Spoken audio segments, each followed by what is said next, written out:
Honorable President of Bharat, Srimati Draupadi Murmu ji, Director General Center for Land Warfare Studies, Your Excellencies and members from Diplomatic Corps, Former Chiefs, General J.J. Singh, General Naravne, esteemed guests, distinguished scholars, members from the media, ladies and gentlemen, and I must make a special mention of the students from the universities and colleges who are sitting amongst us. A very good morning and Jai Hind to everyone. Madam President, Chanakya Defence Dialogue was instituted in 2023 when my predecessor, General Manoj Pandey, declared the year of transformation for the Indian Army. It underscored that genuine transformation cannot be driven in isolation, as it demands great understanding and cooperation with all stakeholders across the DIME technology spectrum. Since then, this forum has grown in scale, depth and influence, drawing some of the finest strategic minds from India and abroad.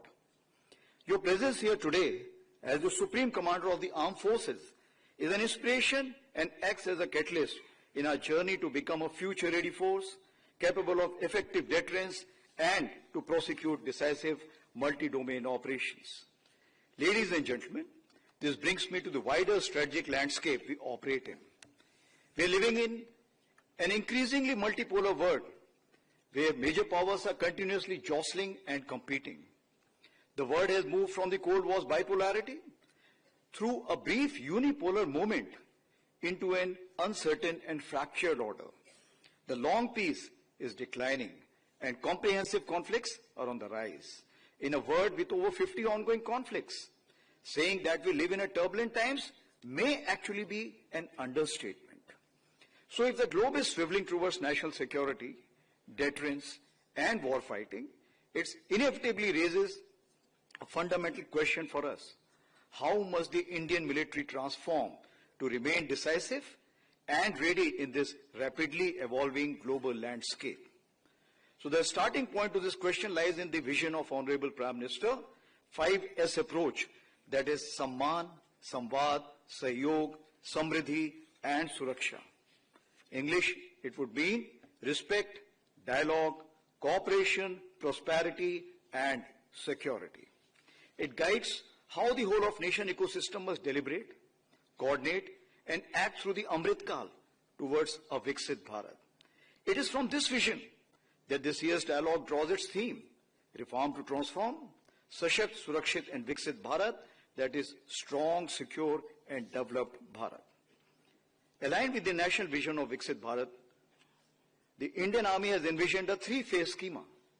Phase 1, that is HOP 2032, a comprehensive framework under the decade of transformation or accelerated transition. Phase 2, that is STEP till 2037, a 5-year period of consolidated gains from Phase 1. And of course the Phase 3, that is a jump, 2047, when we graduate to the next level of integrated future-ready force design. Now this trajectory has further been strengthened when Honorable Raksha Mantri designated year 2025 as the year of reforms and proved its merit in Op Sindoor, where years of reform and readiness translated into decisive outcomes. So, as we carry this sovereign strategic success forward for future operations and the larger aspirations of Sashakt, Surakshit and Viksit Bharat, the real question before us is, what must propel our next leap? It is in that spirit that I will outline a set of springboards that will drive the Indian Army's transformation in the years ahead. The first springboard is Atmanirbharta Swadeshikaran se Sashaktikaran, that is self-reliance, empowerment through indigenization. It remains our first springboard. Its results are visible in defense manufacturing, space achievements and rapid military technology absorption. Yet, much more remains to be done as we deepen our self-reliant capability base. Second is Anusandhan or Twarit Anusandhan, that is accelerated innovations. While initiatives like IDEX and Aditi are accelerating the idea to prototype pipeline, we must now move on from experimentation to enterprise scale impact at a much faster pace in AI, cyber, quantum, autonomous systems, space and advanced materials. Third is Anukulan, that is adaptation, reforming the ecosystem. As we align defense architecture with national Atmanirbharta goals, we look forward to concrete suggestions from this dialogue to accelerate the next phase. And the fourth, or the last one, is Ekikaran, that is military-civil fusion. The development of warfighting capabilities is a multi-agency, multimodal endeavor, wherein the troika of academia, industry, and the military must achieve deep cross-domain synergy.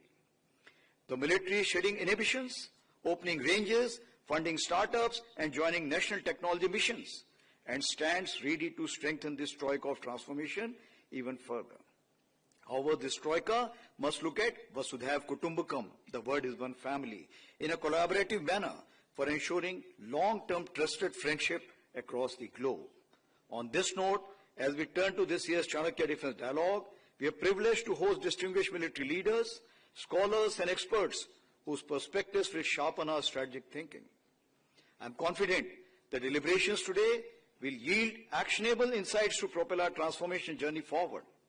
My sincere thanks to all participants for enriching this edition of the Chanakya Defense Dialogue. Madam President, may I request you please share your vision and valuable guidance to steer us forward in this vital journey of transformation. Thank you and Jai Hind.